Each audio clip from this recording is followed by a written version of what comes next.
Assalamualaikum warahmatullahi wabarakatuh. Kawan Fakta, kembali lagi dalam podcast Persepsi Fakta bersama saya Kang Kican.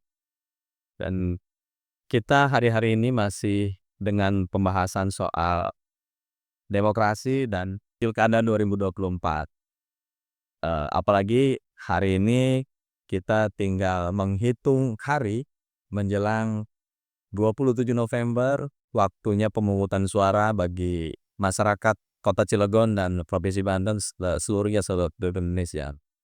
Dan sudah bersama saya Pak Urip Haryantoni. Apa kabar Pak Urip? Sehat. Dan beliau ini hari-hari ini adalah orang yang super sibuk. Super sibuk karena beliau lah yang posisinya menangani urusan teknis nih dalam proses yang sebentar lagi akan mencapai puncaknya di Pilkada serentak 2024. Ya, sih. Masih tetap sehat ya, Pak? Siap, kita doakan bersama. Itu semua soal. Jangan sampai sakit ya Pak Urip ini, karena penanggung jawabnya beliau nih urusan teknis ini. Jadi hari-hari ini gimana Pak Urip nih? Apa yang lagi dikerjakan nih? Pesinan sakit hari ini kan kita berani hari ini kita sedang akan melaksanakan uji coba serentak berkenaan dengan Sirekap yang hari ini titiknya kumpul di masing-masing PTS. Jam 3 nanti sudah mulai berproses membentuk dan karena itu akan diakses lalu uji beban ini bagaimana seluruh Indonesia ya untuk mengetahui kondisi-kondisi Sirekap tersebut.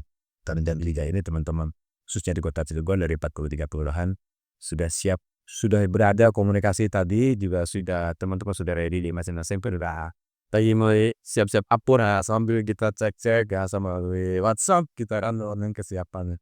Tapi sebelum masuk kepada hasil nih Pak Ore, kita juga pengen dengar persiapannya secara teknis untuk pemungutan suaranya. Siap. Bahkan KPU sudah melakukan uji coba pemungutan suara ya di berapa TPS waktu kemarin, hanya satu TPS. Tapi gambaran dari uji coba kemarin teknisnya berjalan lancar atau masih ada kendala yang harus diatasi? Ya, kita kemarin KPU pada Cilegon melakukan simulasi pada hari Minggu kemarin. Bagaimana dari simulasi kita seolah-olah pelaksanaan hari dan ada tahapan yang perlu disiapkan oleh petugas TPS di sebelum hari itu di masa tenang, di antaranya mereka itu membagikan surat pemberitahuan. Ya, C6 ya, boleh namanya C6. Maka kita melakukan simulasi pada hari Minggu di hari Jumat itu teman-teman KPPS 8 itu ya membantukan terlebih dahulu surat pemberitahuan. Itu jumlah pemilih di TPS 8 simulasi kemarin itu 575 pemilih.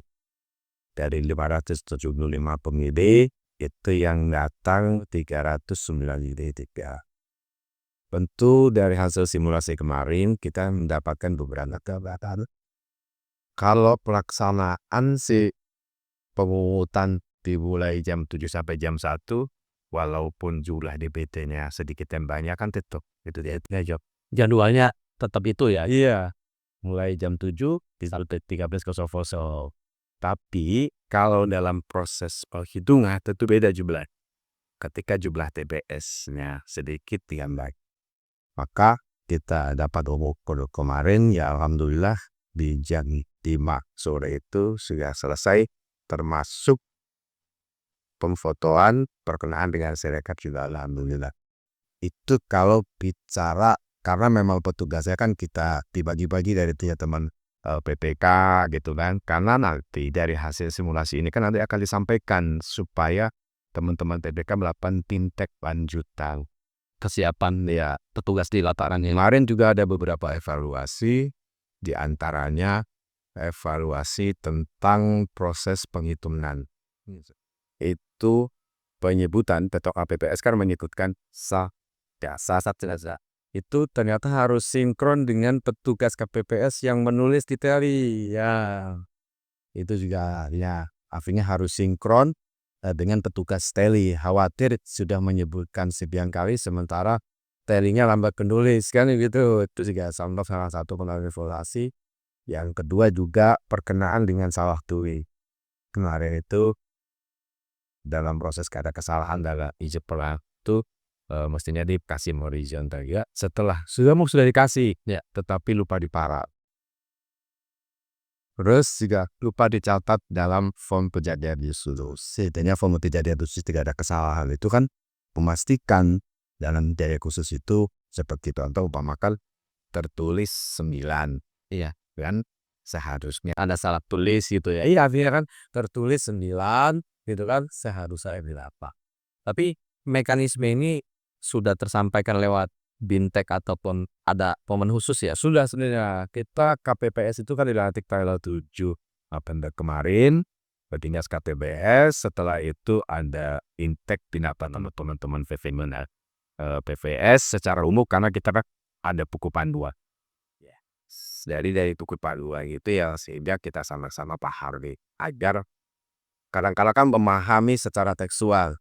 Tapi kan kemarin dengan simulasi kita memahami sudah secara kontekstual ya kan karena perjalanan proses-prosesnya. Tapi kalau dari jumlah pemilih itu 570 itu pukul rata semua TPS atau memang itu paling tinggi atau? Dalam penyusunan daftar pemilih itu kita paling banyak 600 dalam tiap-tiap TPS. 900 harinya. Jadi yang maksimal kemarin katakanlah cukup maksimal ya kita ambil maksimal ya itu prosesnya ternyata bisa dilalui dengan baik ya kan. Tapi kalau yang menjadi kendala itu partisipasi kemarin jumlahnya belum sesuai harapan KPU kayaknya nah.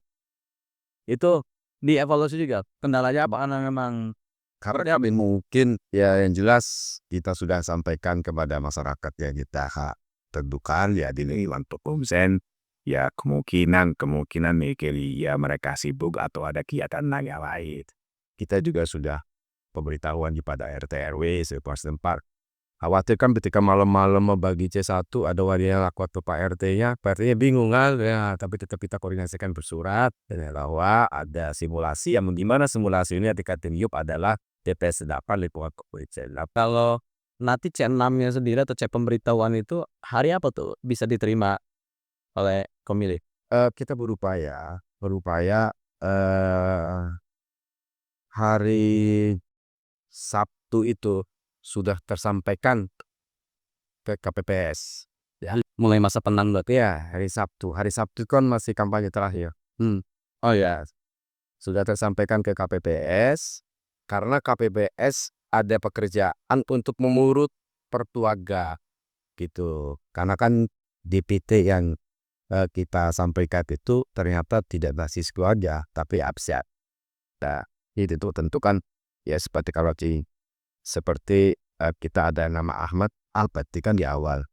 Ketika ada nama Zainal, tapi kan di bawah. Mungkin Ahmad itu bapaknya, Zainal anaknya. Kan nggak ketemu tuh. Maka ketemu dengan petugas KPPS itu nanti akan mengurut. Tapi kan Ahmad bapaknya Zainal. Itu akan kita pilih untuk penerangan nilai ya. Artinya supaya khawatir kita datang kasih ke Pak Ahmad, sejam kemudian ngasih lagi Zainal karena nggak difaham gitu tuh. tapi C6 itu bareng dengan logistik yang lain untuk Ketiga itu dia ulukan ya tadi itu tanggal 3 hari sebelum perayaan hari H, si pemberitahuan atau CNF itu harus sudah tersampaikan kepada pemilih sesuai dengan TPS-nya masing-masing. Kalau untuk pemilih sendiri nanti dalam pelaksanaan 27 November nanti kedatangan mereka dan termasuk waktu pencoblosannya bukan berdasarkan urutan DPT kan ya tuh? Kita dalam surat pemberitahuan itu sebenarnya kita upayakan di waktu. Sudah ada checklist-nya ya mungkin angka pertama sampai 100, terus 101 sampai terus gitu kan ya, sampai berurutan. Itu pun berupaya untuk mendesain sehingga jangan berdatangan bersama-sama, tidak ada penumpukan di antrian menumpukan, tapi ya kalau tetap datang ya tetap kita terima Sampai jam 1 tadi. iya. Tapi kita pastikan juga surat suara yang tadi dimasukkan oleh para pemilih itu kan kita hitung. Kenapa dihitung? Ini Kita samakan dengan kan memaksudkan dengan jumlah yang datang diri, datang yang mencoblos. Tentu dalam proses itu juga harus diketahui kan gitu. Terus ya tentang ya tadi penyebutan itu memperhatikan pas ketika saya sampaikan tadi hasil evaluasi itu kan ketika menyebutkan sah buat pasangan calon sekian sedangkan kan harus kita pastikan lagi kan dengan yang menulis. Terus kita juga ada perkenaan dengan tata cara penulisan bagi petugas KPPS juga kita sudah sampaikan contoh-contoh untuk tata cara penulisan terhadap petugas kawin di KPPS.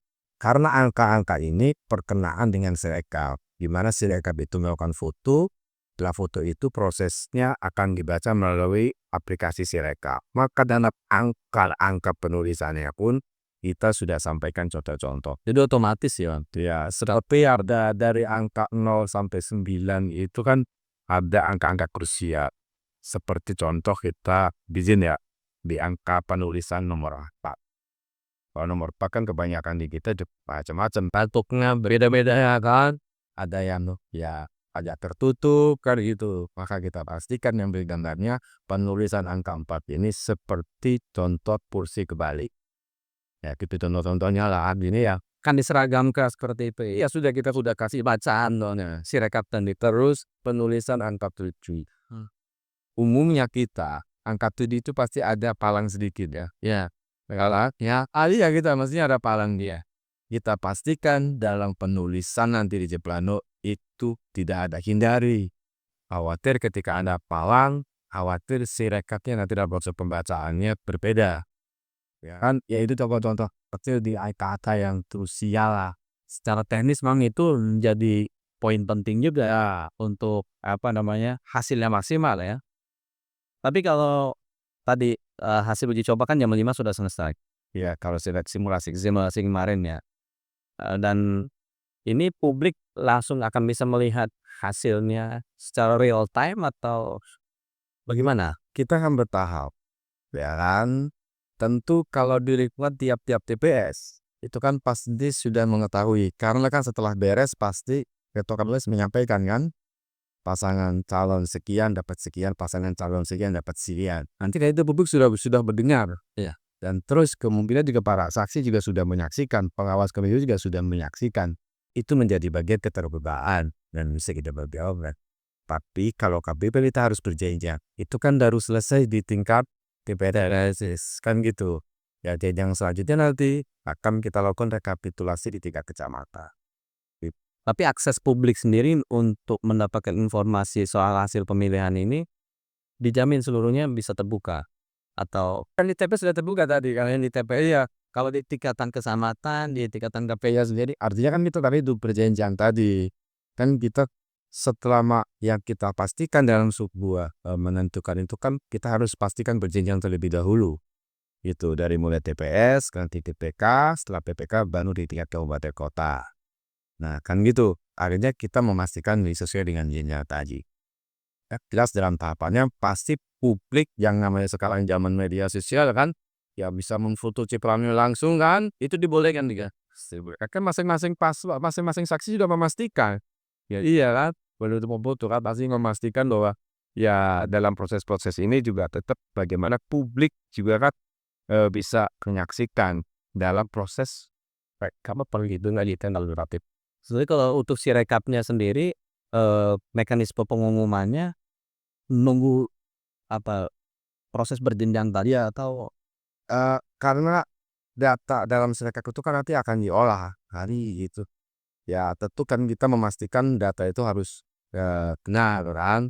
Sebab dalam proses tadi Sirekap ini kan bagaimana di awal, bagaimana teman-teman KPPS menulis itu dulu kan. Nah tulis saya sesuai dengan yang dibaca gitu kan. Tentu memang di dalam Sirekap juga kan ketika ada dalam prosesnya ada ketidaksamaan hal kabibah segala, ya biasanya ada tanda-tanda yaitu namanya diedit. Ya itu juga sehingga kita sampaikan dan harus sampai dengan selesai dan harus sampai verifikasikan.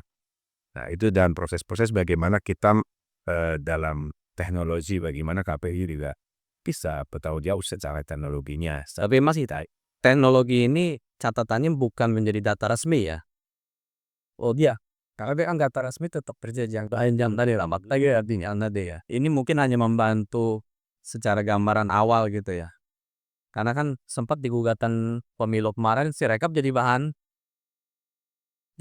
yang apa ya, buat bukti pembuktian ada macam. Kalau kita cerita pemilu 14 Februari kemarin ya mungkin masyarakat sudah tahu lah bagaimana kita masuk pagi hari masih gitu gitu ya.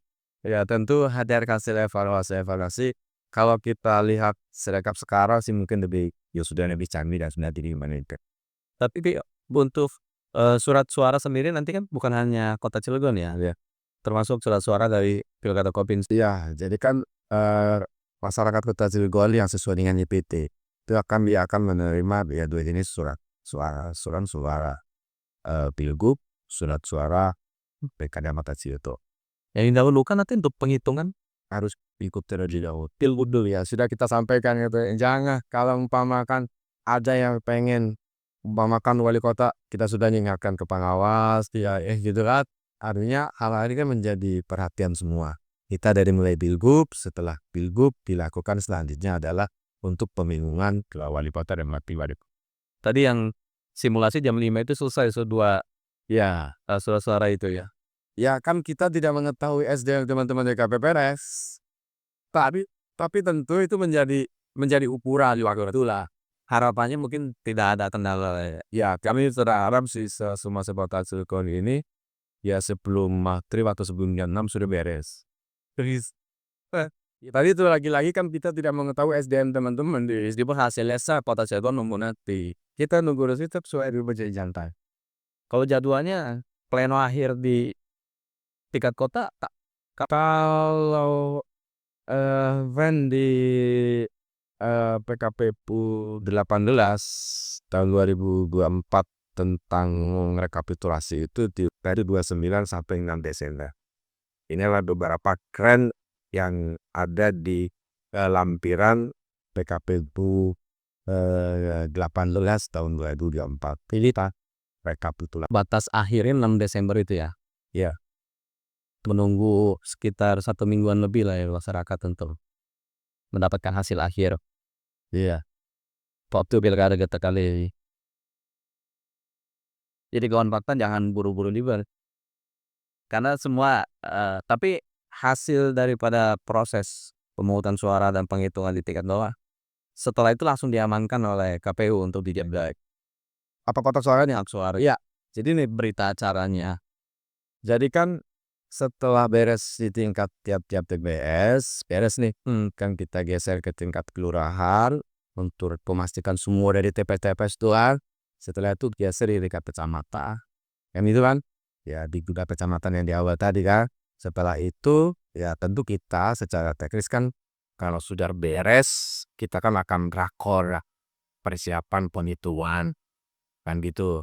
Kan kalau kita cek penghitungan biaya pilpres kemarin di 14 Februari ternyata waktunya panjang, terutama bagi kecamatan-kecamatan yang jumlah TPS-nya banyak. Contoh lah kayak kemarin kita Citangkil, kan yang lain sudah pada beres, kalau Citangkil belum punya karena memang jumlah TPS-nya lebih banyak dari yang lain itu kan. Tentu kesiapan itu juga kita pastikan gitu kan. Karena kita juga teman-teman semuanya ketika sudah bergeser, bagaimana posisi kotak suara yang ada di kecamatan itu juga tetap kita berkoordinasi dengan keamanan dan gimana itu juga. Biasanya kan disiapin tumpuknya itu ya 3. Tumpuk milik pengawas, tumpuk milik kepolisian, tumpuk milik KPU. Makanya dia di atas. Karena hak politik masyarakat memang harus dijaga. Dan ini menjadi salah satu modal bagi panitia atau penyelenggara ini meyakinkan publik, meyakinkan masyarakat bahwa demokrasi masyarakat benar-benar tersalurkan dengan baik. Pak Urik, kalau tadi sudah membahas soal mekanisme prosedur pemilihan atau pemungutan suara sampai dengan pemilihan, dan kita di detik-detik akhir kampanye ini juga ingin tahu nih, setiap paslon kalau di Kota Cilegon 3 paslon ini ya sudah melaporkan dana kampanye belum nih untuk masa akhir kampanye kita? Perkenaan dengan laporan dana kampanye ini tertera di PKP 14 tahun 2024. Itu PKP 14 ini kan harus pengiringan dengan PKP 13, PKP tentang tahapan kampanye. Kan gitu. Tentu ada beberapa hal yang harus dilaporkan ke KPU, ya. Itu pertama ada beberapa ciri yang disebutkan. Pertama LADK, laporan awal kampanye. Biasanya laporan awal kampanye itu kan RKDK, hubungan dia membuka rekening, berapa pasal awalnya kan. Saudara sampaikan, alhamdulillah untuk LADK dari pasangan calon yang hari ini patuh, sebab memastikan kepatuhan mereka sesuai dengan grant yang sudah ditetapkan melalui PKPU 14 itu dari mulai jadwal-jadwal jalan dan bagaimana menyampaikan. Nah, selanjutnya itu LPSDK, laporan penerimaan sumbangan dana kementerian. LPSDK ini di tanggal 23 Oktober kemarin, alhamdulillah dari semua pasangan calon patuh menyampaikan, menyampaikan di berita, alhamdulillah patuh. Nah, sehingga dari hasil kepatuhan mereka kita verifikasi, kita sampaikan melalui web. Ya, teman-teman media kebanyakan ya sampai kami pastikan. Artinya tinggal buka web KPU, di situs perkenahan dengan bagaimana pasangan calon perkenahan dengan mereka menyampaikan itu perkenahan dengan laporan-laporan. Terus nanti di tanggal 23 besok November itu di mana adalah masa akhir untuk melakukan pembukuan terhadap dana kampanye. Keseluruhannya mereka nanti menyampaikan kita LPPDK, laporan penerimaan pengeluaran dana kampanye. Jadi masa pembukuannya itu sampai tanggal 23. Di tanggal 24 mereka akan menyampaikan ke kita. Menyampaikan ke kita. Tentu dalam proses penyampaian juga kita cek, kita proses segala sesuatu semuanya. Setelah itu apabila dia patuh, terus di tanggal 25 sampai tanggal 27 KPU akan menyampaikan kepada aktor anggota publik yang artinya KPU melakukan audit terhadap masing-masing masa data. Itulah beberapa tahapan yang berkaitan dengan dana kampanye LPSDK, LPSDK, LPPDK. Tapi ini akan berpengaruh terhadap posisi paslon sendiri ketika ada ketidakpatuhan yang dinilai oleh anggota publik atau bagaimana? Perkenaan dengan ketidakpatuhan mereka, tapi alhamdulillah sih kalau di Cilegon satu semua masalahnya nih. Kita lihat potensinya kan dari LADK, LPSDK, karena kita berupaya tetap akan kita sampaikan bagaimana KPU bisa helpdesk. Kita untuk layanan mereka. Jadi kita sampaikan, kita ingatkan lalu kita aplikasi di kita perkenaan dengan aplikasi dana kampanye. Alhamdulillah sih Cirebon semuanya patuh sesuai dengan apa yang kita sampaikan. Kalau penilaian isi laporannya nggak Itu kewenangannya ada di KAL. Hari kita belum tahu nanti hasilnya kan gitu ya.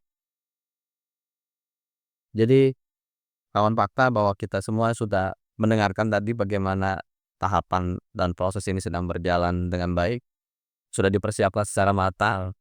Mulai dari simulasi-simulasi juga sudah dilaksanakan. Yang terakhir juga simulasi Sirekap dari sisi teknologinya. Meskipun di Cilegon rasanya nggak akan mungkin ada hambatan kayaknya nih karena sudah nggak ada blank spot kan. Internet semua sudah jalan yang acap lah nih kota Cilegon ya. Ini menjadi satu keunggulan bagi kota Cilegon untuk bisa akses informasi mengenai hasil pemilihan bisa lebih cepat dan lebih baik nih sih. Terakhir Pak Urit, harapannya KPU Kota Cilegon atau terutama divisi teknis untuk persiapan 27 November sudah tinggal menghitung hari, terutama kepada para penyelenggara di tingkat bawah apa yang perlu jadi titik tekan sehingga jangan sampai ada hal yang minus lah ataupun ada hal yang janggal sehingga dari awal sudah dipersiapkan, semuanya lancar sampai dengan terakhir. Terima kasih yang kami perlu sampaikan pada tugas kami pada Kompi tulis di TPS Sebota Cilegon yang berjumlah 646 TPS dalam proses pelaksanaan di tanggal 27 November nanti tentu harus mempedomani bagaimana dalam pelaksanaan pemungutan dan penghitungan, dan jangan lupa buku panduan yang nanti disampaikan KPU melalui PPS pada dibagikan kepada APPS agar dibaca. Ketika ada hal yang tidak difahami, kita diskusikan atau by phone langsung sehingga dalam proses-proses tahapan pemungutan dan penghitungan berjalan baik dan lancar. Selanjutnya, kami berharap kepada masyarakat Kota Cilegon yang sudah terdaftar dalam daftar pemilih tetap atau yang sudah terdaftar dalam daftar pemilih tambahan, napel kalian di Rebo tanggal 7 November 2024 rawo ning TPS masing-masing. Napik Klalen ya. Apik Klalen. Napik Klalen. Kawan fakta, poin pentingnya adalah Napik Klalen 27 November karena ini menjadi momentum yang sangat berharga bagi masyarakat Kota Cilegon. Bagaimana hak demokrasinya, suaranya bisa menjadi penentu untuk pembangunan Kota Cilegon sendiri, Mas. Dan semua sudah dipersiapkan oleh Paurip dan kawan-kawan di KPU Kota Cilegon. Masyarakat tinggal datang dan menentukan pilihannya, dan mudah-mudahan semua berjalan lancar, Bang. Tidak ada konflik, tidak ada hambatan yang berarti, dan kembali sukses KPU Kota Cilegon mendapatkan prestasi lagi. Karena selalu prestasi Kota Cilegon, partisipasi pemilih tertinggi nih di Provinsi Banten. Ya Bu paduakan kita semua ingin merah sehat-sehat aja. Iya. Saya lagi. Sehat sudah hadir. Terima kasih nih. Ya, sukses selalu. Napik Klalen sekali lagi kawan fakta. Kita akan jumpa lagi bersama sesi podcast Persepsi Fakta yang lainnya. Terima kasih. Assalamualaikum warahmatullahi wabarakatuh. Waalaikumsalam.